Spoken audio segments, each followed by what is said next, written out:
Hello students, welcome to my new video. इस video में हम सोल्व करने वाले हैं बेसलाइन आकलन सेतु पाठ्यक्रम पर आधारित कक्षा 8वीं विषय संस्कृत के संपूर्ण प्रश्न पत्र का हम यहाँ पर हल करने वाले हैं। तो आपको बिल्कुल एक एक क्वेश्चन को आपको ध्यान लगाकर समझना है। मैं आपको बिल्कुल एक एक क्वेश्चन समझाऊंगा और आपको पूरा वीडियो देखने और समझने के पश्चात आप इसका पीडीएफ भी प्राप्त कर सकते हैं। पीडीएफ आपको किस प्रकार प्राप्त करना है मैं आपको वीडियो के बीच में बताऊंगा। तो इसके लिए आपको वीडियो को पूरा देखना है और आप इस वीडियो को नीचे लाइक बटन दिख रहा है, उस लाइक बटन को आप जरूर दबा देना। चलिए अब हम वीडियो बनने के जरिए यहाँ पर शुरू करते हैं।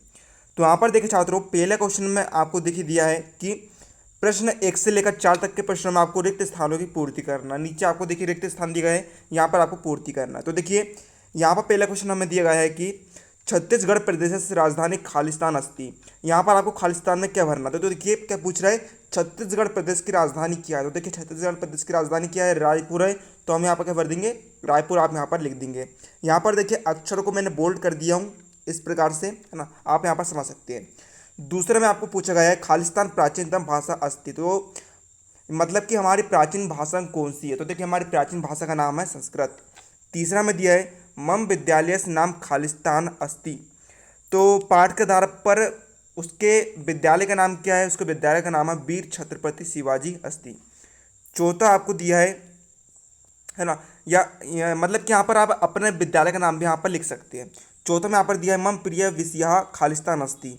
यहाँ पर आपको अपने प्रिय विषय का नाम लिखना है। तो जैसे कि यहाँ पर लिखा है संस्कृत, तो आप अपने प्रिय विषय का नाम भी लिख सकते हैं, लेकिन आप संस्कृत ही लिखिएगा क्योंकि देखिए संस्कृत का पेपर है ना, इसलिए आप संस्कृत ही लिख दीजिएगा। अब प्रश्न 5 में यहाँ पर आपको निम्नलिखित प्रश्न का उत्तर देना है। इसके अंतर्गत पहला क्वेश्चन आपको दिया गया है कि परोपकार किसे कहते हैं। हमें यहाँ पर परोपकार की परिभाषा बतानी है। तो देखिए उत्तर, परोपकार का अर्थ है दूसरों की भलाई करना, है ना। नाम से ही स्पष्ट है, परोपकार यानी कि पर धन उपकार। परोपकार का संधि विच्छेद क्या होता है, पर धन उपकार। पर यानी कि दूसरा, उपकार यानी कि भलाई, मतलब कि दूसरों पर उपकार करना यानी कि दूसरों की भलाई करना, है ना। इसका यहाँ पर अर्थ निकलता है दूसरों की भलाई करना। परोपकार ऐसा कार्य है जिससे शत्रुओं में मित्र बन जाता है। जैसे कि देखिए जरूरतमंदों की मदद करना, है ना, किसी के पास खाने को नहीं है उसकी मदद करना, खाने को देना उसको, इसे हम कहते हैं परोपकार कहते हैं, दूसरों की भलाई करना, है ना। अब दूसरा क्वेश्चन हम यहाँ पर देखते हैं, सत्संगति से होने वाला लाभ लिखिए। सत्संगति मतलब कि अच्छी संगति, सज्जन के साथ संगति, अच्छे लोगों के साथ संगति। तो उससे क्या क्या लाभ होते हैं हमें उसके बारे में लिखना है शॉर्ट में। तो देखिए सत्संगति से मनुष्य धैर्यवान बनता है ना, उसके अंदर बहुत सारा धैर्य भर जाता है। बुद्धिमान बनता है मनुष्य, उसके अंदर बुद्धि का विकास होता है। और क्या होता है, परोपकारी होता है, दूसरों की भलाई करता है। ये सत्संगति से होने वाले लाभ होते हैं। तीसरा हम यहाँ पर देखते क्वेश्चन, किसी प्राचीन स्थल का नाम लिखिए। कोई भी आप प्राचीन स्थल का नाम लिख सकते हैं। जैसे कि यहाँ पर हमने लिखा है कवर्धा जिले से 16 किलोमीटर की दूरी पर भोरम देव स्थित है। भोरम देव मंदिर का नाम है। इसे छत्तीसगढ़ का खजुराहो कहते हैं, है ना। मध्य प्रदेश का खजुराहो है, उसी प्रकार इसे हम कहते हैं छत्तीसगढ़ का खजुराहो कहते हैं।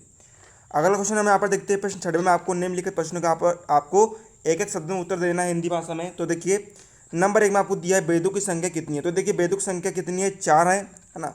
अर्थवेद, यजुर्वेद, साम्यवेद और ऋग्वेद, 4 यहाँ पर संख्या है। आपको उनके नाम भी यहाँ पर याद रख लेने हैं। नंबर दूसरा में क्वेश्चन दिया है रामायण किस भाषा में लिखी गई। तो देखिए रामायण जो है संस्कृत भाषा में लिखी गई है। अगला क्वेश्चन हमें दिया है महाभारत के मुख्य पात्र आपके अनुसार कौन है। तो देखिए महाभारत के मुख्य पात्र कौन है, अर्जुन है। अर्जुन पर ही पूरी कहानी टिकी हुई है।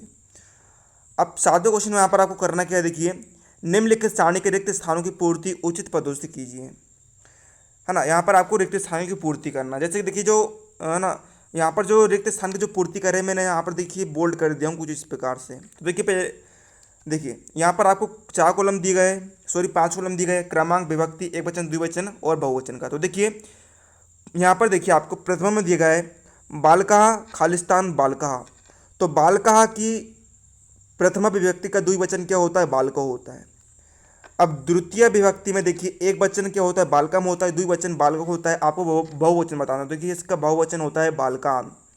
इसी प्रकार देखिए यहाँ पर अगले खालिस्तान में आपको पूछा है बालक शब्द की तृतीय विभक्ति का एक वचन क्या होगा, बालकेन होगा। चतुर्थी विभक्ति का द्विवचन क्या होगा, बालकाभ्यम होगा। और पंचमी विभक्ति का बहुवचन क्या होगा, बालकेभ्य होगा। इस प्रकार से यहाँ पर आप खाली स्थान को यहाँ पर फिल कर सकते हैं। मैंने अक्षर को यहाँ पर मोटा कर दिया हूँ, आप समझ सकते हैं। अब प्रश्न 8वां आपको दिया है, चलित दूरभाष यंत्रम, यानी कि इसे हम हिंदी में क्या कहते हैं, मोबाइल। मोबाइल के विषय में आपको 5 पंक्तियों में वर्णन करना है ना। संस्कृत में ही आपको उसका उत्तर लिखना है। तो देखिए पहला हम यहाँ पर पॉइंट लिखते हैं, पहला पंक्ति लिखते हैं कि अस्मिन यंत्र युगे चल दूरभाषायाः महत्वम अधिकम। अस्मिन यानी कि इस यंत्र युग है, इस यंत्र के युग में मोबाइल का महत्व अधिक है। चल दूरभाषायाः यानी कि मोबाइल का महत्व अधिक है।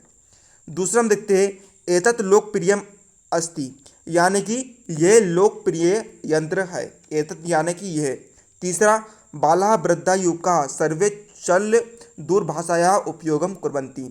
बालक, वृद्ध यानी कि बुजुर्ग और युवक तीनों लोग, सभी लोग मोबाइल का उपयोग करते हैं। चौथा अनेन शीघ्रमेव संदेश प्रेषणम वार्ता च भवति, इससे संदेश को हम शीघ्र भेज सकते हैं और बात भी हम शीघ्र कर सकते हैं।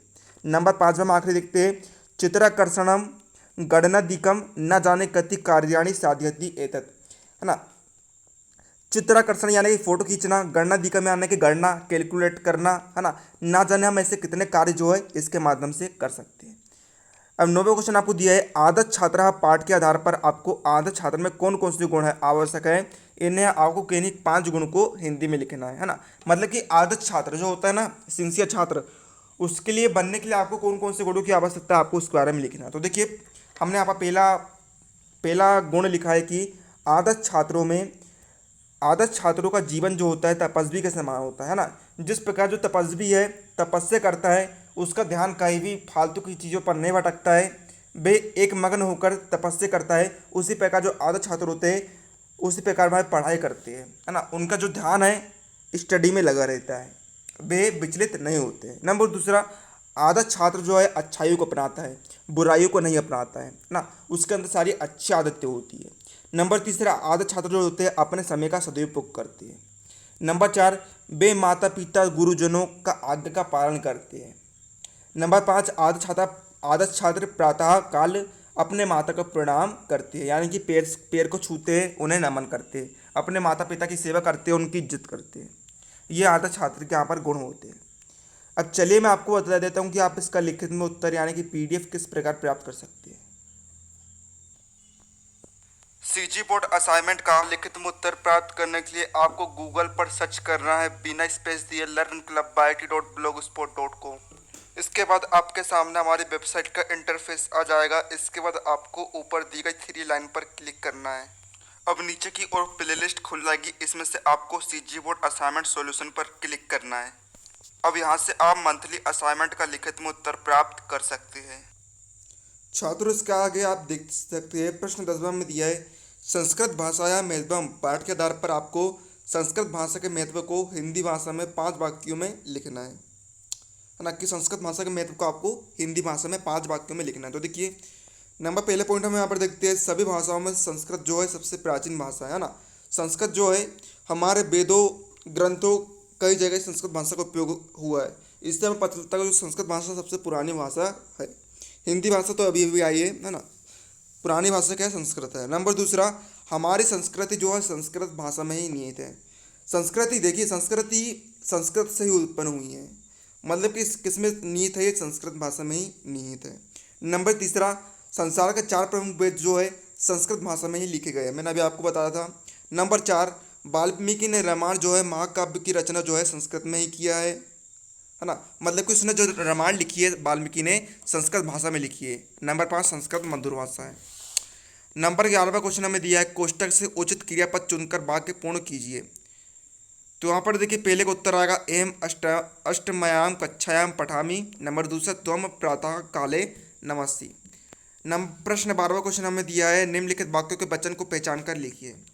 तो यहाँ पर देखिए पहला क्वेश्चन आपको दिया है मोहना पुस्तकम पठती, तो आपको बताना है यहाँ पर कौन सा वचन है। तो देखिए यहाँ पर आपके दिया है पठती किस में आता है, एक वचन में आता है। नंबर दूसरा अत्र वृक्षाः सन्ति, तो यहाँ पर देखिए संति कौन सा वचन है, संति यहाँ पर है बहुवचन। नंबर आखिरी क्वेश्चन आपको दिया है 13वां छत्तीसगढ़ के किन्हीं 3 धार्मिक स्थलों के नाम लिखिए। तो देखिए छत्तीसगढ़ के हम धार्मिक स्थल लिखते हैं। पहला देखिए महामाया मंदिर हमने लिख दिया जो कि रतनपुर में स्थित है। लक्ष्मण मंदिर जो कि सिरपुर में स्थित है। दंतेश्वरी मंदिर जो कि दंतेवाड़ा में स्थित है।